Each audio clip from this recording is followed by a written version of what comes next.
Dear students, a very warm welcome to all of you in my today's lecture of managerial economics. In today's lecture, we will discuss upon the very second type of elasticity of demand and this is income elasticity of demand. जैसा कि previous lecture में हमने price elasticity of demand के concept को discuss किया था और वहां हमने बताया था कि अगर हम प्राइस में कुछ परसेंटेज चेंज करते हैं तो उसकी वजह से क्वांटिटी में परसेंटेज चेंज किस तरीके से होता है उसके रिगार्डिंग हमने डिफरेंट टाइप्स को भी डिस्कस किया था। आज के लेक्चर में हम इनकम इलास्टिसिटी ऑफ डिमांड और उसके वेरियस टाइप्स को डिस्कस करेंगे। क्या कॉन्सेप्ट होता है इनकम इलास्टिसिटी ऑफ डिमांड का? It is a measurement of percentage change in demand due to percentage change in income of the consumer. यानी कि अगर कंज्यूमर की इनकम में कुछ परसेंटेज चेंज होता है तो उसकी वजह से क्वांटिटी डिमांडेड में परसेंटेज चेंज को मेजर करने के लिए हम इनकम इलास्टिसिटी ऑफ डिमांड के कॉन्सेप्ट का यूज करते हैं। इसकी एक प्रॉपर डेफिनेशन दी गई है। क्या डेफिनेशन है इसकी? Income elasticity of demand may be defined as the percentage change in the quantity demanded of a commodity divided by the percentage change in income of the consumer. यानी कि income elasticity of demand को calculate करने के लिए हमें क्या करना होगा, जो कमोडिटी की क्वांटिटी डिमांडेड में परसेंटेज चेंज है उसको कंज्यूमर की इनकम के परसेंटेज चेंज से डिवाइड करना होगा और यही इसकी डेफिनेशन बन गई। यानी कि इनकम इलास्टिसिटी डिमांड को डिफाइन किया जा सकता है as the ratio of percentage change in the quantity demanded of a commodity and percentage change in income of the consumer. तो यहाँ एक प्रॉपर फॉर्मूला एक ड्राइव हो रहा है। फॉर्मूला क्या है? Income elasticity of demand is equal to percentage change in quantity demanded of the commodity divided by percentage change in the income of the consumer. ये एक प्रॉपर फॉर्मूला है जिसके हेल्प से हम इनकम इलास्टिसिटी ऑफ डिमांड की value को calculate और determine कर सकते हैं। यहाँ मैंने एक डायग्राम ड्रॉ कर रखा है, ठीक है, क्योंकि इनकम और क्वांटिटी डिमांडेड के बीच में एक पॉजिटिव रिलेशन होता है। क्योंकि इनकम बढ़ेगी तो क्वांटिटी डिमांडेड भी बढ़ेगी और इनकम कम होगी तो क्वांटिटी डिमांडेड भी कम होगी। तो एक्स एक्सिस पर मैंने यहाँ पर क्वांटिटी डिमांडेड को रिप्रेजेंट किया है और बाई एक्सिस पर मैंने यहाँ पर इनकम को रिप्रेजेंट किया है। तो ये डी डिमांड कर्व है जो इनकम डिमांड कर्व को रिप्रेजेंट कर रहा है।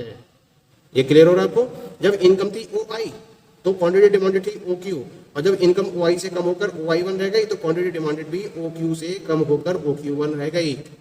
यानी कि दोनों बीच में कैसा रिलेशन है? डायरेक्ट रिलेशन है। तो यहां मैंने एक पॉइंट कंसीडर किया है। सपोज करिए कि जो इनिशियल इनकम है वो है आपकी ओ आई, जिसको मैंने कैपिटल आई से डिनोट किया है। इनिशियल क्वांटिटी है ओ क्यू, जैसे मैंने स्मॉल क्यू से डिनोट किया है। इनकम ओ आई से घटकर ओ आई वन रह गई तो नई इनकम आ गई आपके पास ओ आई वन, इसको मैंने कैपिटल आई वन से डिनोट किया है। और उसकी वजह से जो क्वांटिटी डिमांडेड है वो भी घटकर ओ क्यू से ओ क्यू वन रह गई तो नई क्वांटिटी आ गई आपके पास ओ क्यू वन, इसको मैंने स्मॉल क्यू वन से डिनोट किया है। तो इसका एक प्रॉपर फॉर्मूला है। ये फॉर्मूला मैंने यहाँ डिनोट कर रखा है। यहाँ पर ये देख रहे हैं आप, E I is equal to delta Q upon delta I into I upon Q. Income को बाई से भी रिप्रेजेंट किया जाता है, हालांकि मैंने यहाँ पर आई से रिप्रेजेंट किया है, आप बाई से भी रिप्रेजेंट कर सकते हैं। तो फॉर्मूला बन जाएगा E Y is equal to delta Q upon delta Y into Y upon Q. तो यहाँ आई क्या है?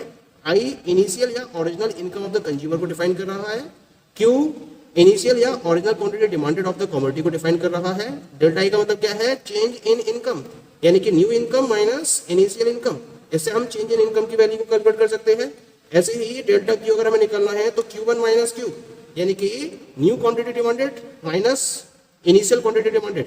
तो delta Q change in quantity को डिफाइन करता है। और ये सारी वैल्यूज इस फॉर्मूले में पुटअप करने के बाद जो मैंने ऊपर बताया आपको formula, E I is equal to delta Q upon delta I into I upon Q, इसमें जब आप पुटअप करोगे सारी वैल्यूज तो आपको किसकी वैल्यू मिल जाएगी? इनकम इलास्टिसिटी ऑफ डिमांड की वैल्यू आप यहाँ से कैलकुलेट कर सकते हो। ये प्रॉपर फॉर्मूला है इसके रिगार्डिंग। यहाँ एक खास बात देख रहे हैं, जो फॉर्मूले में साइन है वो कौन सा है? पॉजिटिव। जैसे हम प्राइस की बात कर रहे थे, प्राइस वाले फॉर्मूले में जो साइन था वो कैसा था? दैट वाज नेगेटिव, क्योंकि वहां इनवर्स रिलेशन था। और क्योंकि यहाँ पर पॉजिटिव रिलेशन है इसी वजह से साइन कैसा है? पॉजिटिव। इसका मतलब जो पॉजिटिव साइन है ये इंडिकेट करता है कि इनकम और क्वांटिटी डिमांडेड के बीच में एक डायरेक्ट या पॉजिटिव रिलेशनशिप होता है। इसी वजह से साइन भी यहाँ पॉजिटिव है। That is clear? Now we will discuss about the degree or types of income elasticity of demand. Income elasticity demand ये 5 तरह की होती है। There are the following 5 types of it. क्या क्या है ये 5 types? The first one is the zero income elastic demand. Second one is the negative income elastic demand. Third one is the income elasticity greater than unity. Fourth one, income elasticity less than unity. And the fifth one is the unitary income elastic demand. तो ये 5 type होते हैं income elastic demand के. किस तरह से इसको हम डिस्क्राइब कर सकते हैं? Let us have a study about these particular types of income elasticity of demand. The very first one is the zero income elastic demand. क्या होती है जीरो इनकम? जीरो इनकम है इसका मतलब ईआई की वैल्यू क्या होगी? जीरो होगी. और ईआई की वैल्यू जब जीरो कब होगी? जब आप कंज्यूमर की इनकम में तो चेंज कर रहे हो लेकिन क्वांटिटी डिमांडेड में कोई भी चेंज नहीं हो रहा है. तो जब कोई भी चेंज नहीं हो रहा है तो परसेंटेज चेंज कितना जाएगा? जीरो हो जाएगा. तो उसके बेसिस पर ईआई की वैल्यू भी कितनी जाएगी? जीरो हो जाएगी. अगर फॉर्मूले के पॉइंट ऑफ व्यू देखें हम तो इसका मतलब हम इसकी डेफिनेशन दे सकते हैं कि when there is a change in the income of the consumer but there is no change in quantity demanded of the commodity then in such a case it is known as the zero income elastic demand. और इस case में EI की value क्या होगी? Zero होगी. इसको हम एक कर्व के हेल्प से भी यहाँ रिप्रेजेंट कर सकते हैं. राइट साइड में मैंने इसका कर्व रिप्रेजेंट किया है जहां मैंने एक्स एक्सिस पर क्वांटिटी को और वाई पर इनकम ऑफ द कंज्यूमर को रिप्रेजेंट किया है. The curve will be parallel to Y axis या फिर एक्स एक्सिस के ये वर्टिकल होगा. इसे मैंने डी से रिप्रेजेंट किया है और इसके करस्पॉन्डिंग क्वांटिटी है वो हो गई OQ. और ये OQ क्वांटिटी क्या रहती है? It remains fixed. इसमें कोई भी चेंज नहीं होता है. इनकम पहले कितनी थी? OI.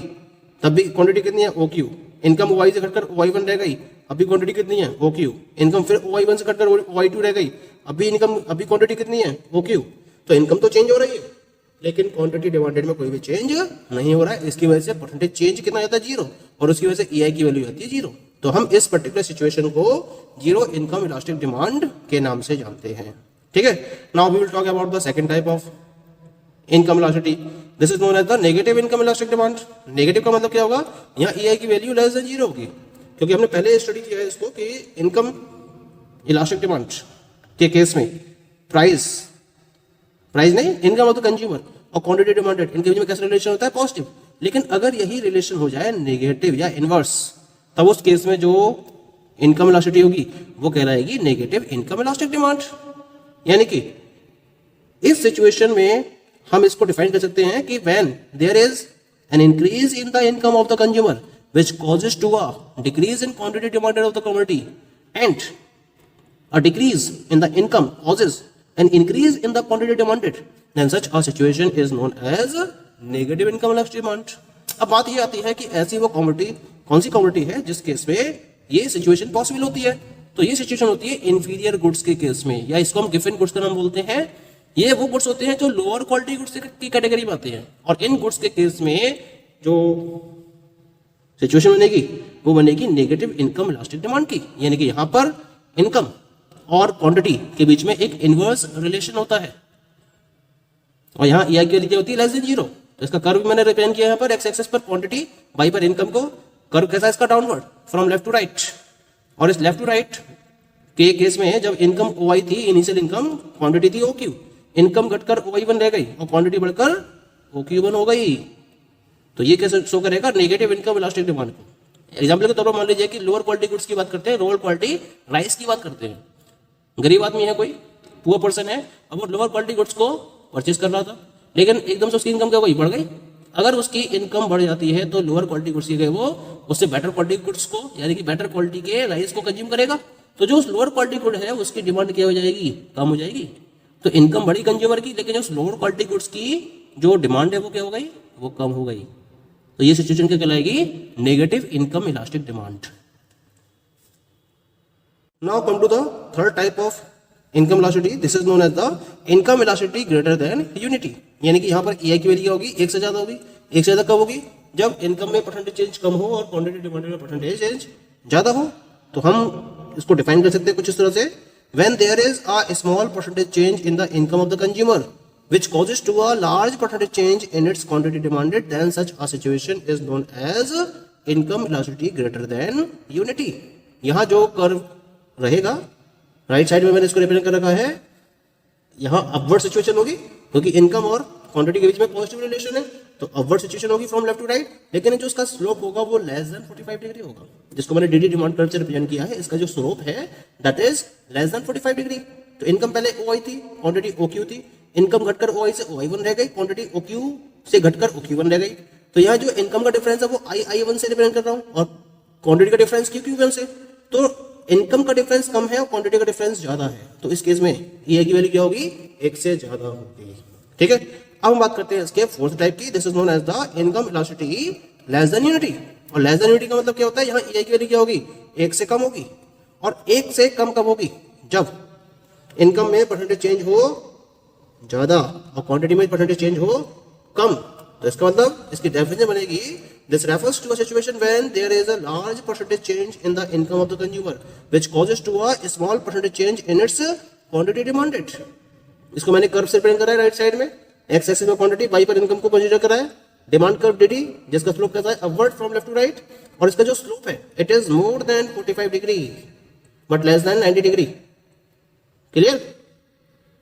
Income initial OI, quantity OQ, income OI से घटकर OI1 रह गई, क्वांटिटी OQ से घटकर OQ1 रह गई, इनकम का डिफरेंस II1 और क्वांटिटी का डिफरेंस QQ1। तो इनकम का डिफरेंस ज्यादा है और क्वांटिटी का डिफरेंस कम है, तो इनकम में चेंज ज्यादा हो रहा है, क्वांटिटी में चेंज कम हो रहा है। तो इस सिचुएशन को हम क्या कहेंगे, income elasticity less than unity. Clear? हम बात करते हैं about the fifth one, last case की। तो last type of income elasticity that is known as the unitary income elastic demand. यहाँ EI की वैल्यू क्या होगी, इक्वल टू 1, क्योंकि यूनिटरी है। और ये कब पॉसिबल होगा, जब इनकम और क्वांटिटी डिमांडेड दोनों में परसेंटेज चेंज इक्वल हो। तो इसकी डेफिनेशन क्या बनेगी, इसकी डेफिनेशन बनेगी, this refers to a situation where some percentage change in income of the consumer results in same percentage change in quantity demanded of the commodity। Point clear हो गया? इसका कर्व कैसा होगा, बिल्कुल 45 डिग्री पर होगा स्लोप, इसका अपवर्ड होगा फ्रॉम लेफ्ट टू राइट, लेकिन इसका स्लोप होगा 45 डिग्री पर। जैसा कि मैंने ग्राफ में इसको रिप्रेजेंट किया है, एक्स एक्सिस पर क्वांटिटी को कंसीडर किया है और वाई एक्सिस पर इनकम ऑफ द कंज्यूमर को कंसीडर किया है। और इसका जो कर्व है वो एग्जैक्टली 45 डिग्री पर है। इनकम में डिफरेंस II1 और क्वांटिटी में डिफरेंस QQ1, और दोनों ही डिफरेंस क्या है, इक्वल है। जितना चेंज इनकम में हुआ उतना ही चेंज क्वांटिटी डिमांडेड में हो रहा है। तो हम इस सिचुएशन को क्या नाम देंगे, यूनिटरी इनकम इलास्टिक डिमांड, जहां EI की वैल्यू इक्वल टू 1 होगी। Okay, so these all are the different types और degree of income elasticity of demand. Thank you.